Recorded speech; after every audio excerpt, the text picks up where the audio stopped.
The College of Arts and Sciences at the University of Tennessee at Chattanooga proudly celebrates and champions liberal education, an approach to teaching and learning that aims to liberate the mind from naivete and habit by emphasizing a broad and well-rounded course of study in the humanities, the fine arts, and the social, behavioral, and natural sciences.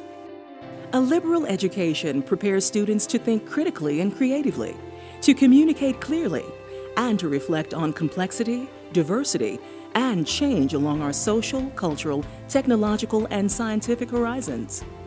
I think the essential pursuits of college should be the acquisition of knowledge, finding out what you don't know, and finding out interesting things that also help you become part of a vibrant citizenry.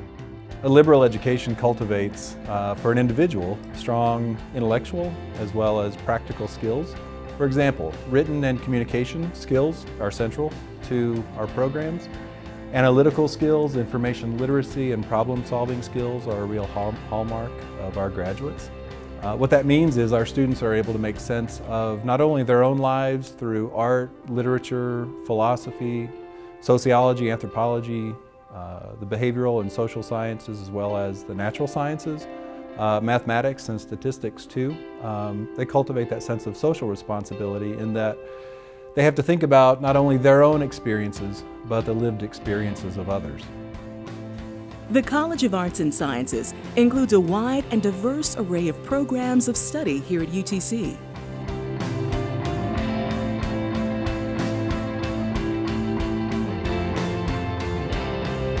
In my mind, most gen ed programs give students the opportunity to experience different habits of mind. We allow students to have a philosophical habit of mind or a scientific habit of mind. And once you get into a particular discipline, you can't really do that anymore. And I think we need all of those habits of mind to make a good citizen, and a lot of people want to talk about a good worker. What I get requests for is people who can be both philosophical and creative and scientific and be able to make graphs. And I think gen ed is the place, one of the last places that you get a chance to dabble in a lot of different fields before you have to choose. We want the students, when they walk across the stage, they kind of have a toolbox with them and say, yes, I've had this experience. They can go to an employer and says, I've been able to go into this type of internship. I'm able to do these type of things and work with these type of communities. So that gives them pretty much another kind of stamp to say, yeah, I've got that experience. And that's what the college is trying to do, get a student, they have that toolbox, that little bit of extra oomph that gives them that position to be able to converse. The great value of undergraduate research is that it allows both the students and the faculty to take that learning outside of the classroom and really put some real-world skills to it. So it really is sort of a preparation for life as opposed to a preparation for a specific discipline. They're using those skills that they learn in the classroom in the real world. So whether it's doing analysis and then being able to read certain types of documents, what they're doing is they're becoming part of a larger conversation. They're learning how to speak to different types of people, field different types of questions that tend to be from people who are outside of the classroom, who are other than their professors. Your professors are doing research. They are engaged in academic, scholarly activities that they probably need help with.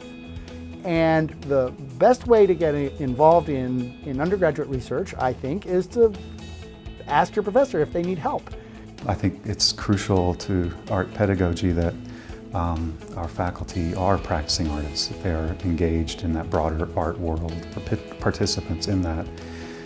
Students then see what it means to be a professional artist, not just learning information, but see models of vital, vibrant, even progressive practice.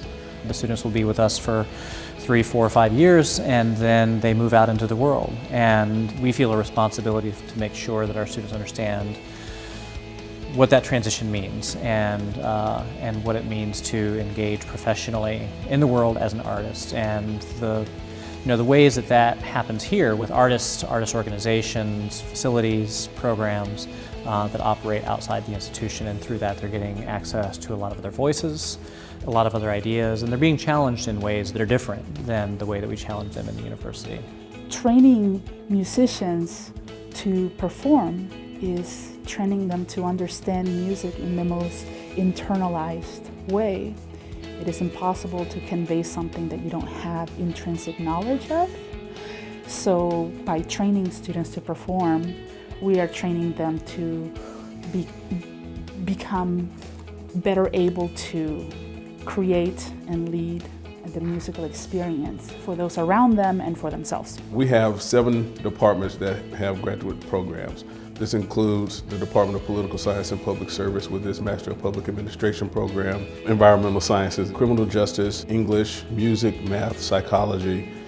These play a critical part due to the fact of the work of the faculty and also from the work of some of our graduate students in terms of bringing visibility to the university, but also in development of careers, life after graduate school, in the development of the students. So there's a whole array when we talk about research that is important to graduates and their experience.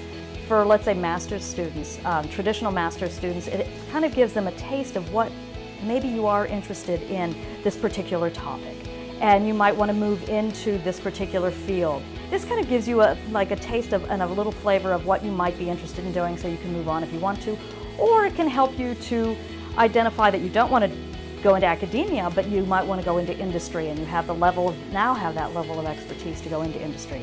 It's a special kind of person that can do that sort of thing.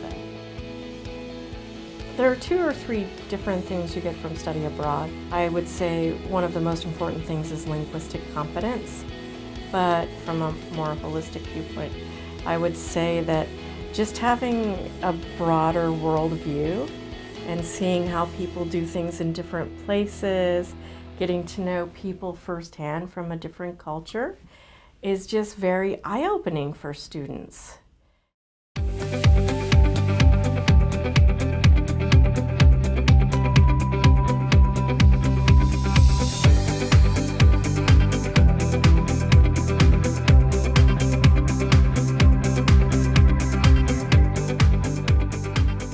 The college strives to retain students, increase graduation rates, and stay connected with our graduates.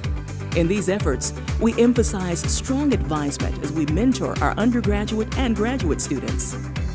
Well, it's kind of like getting on the train and trying to figure out, are you on board with me?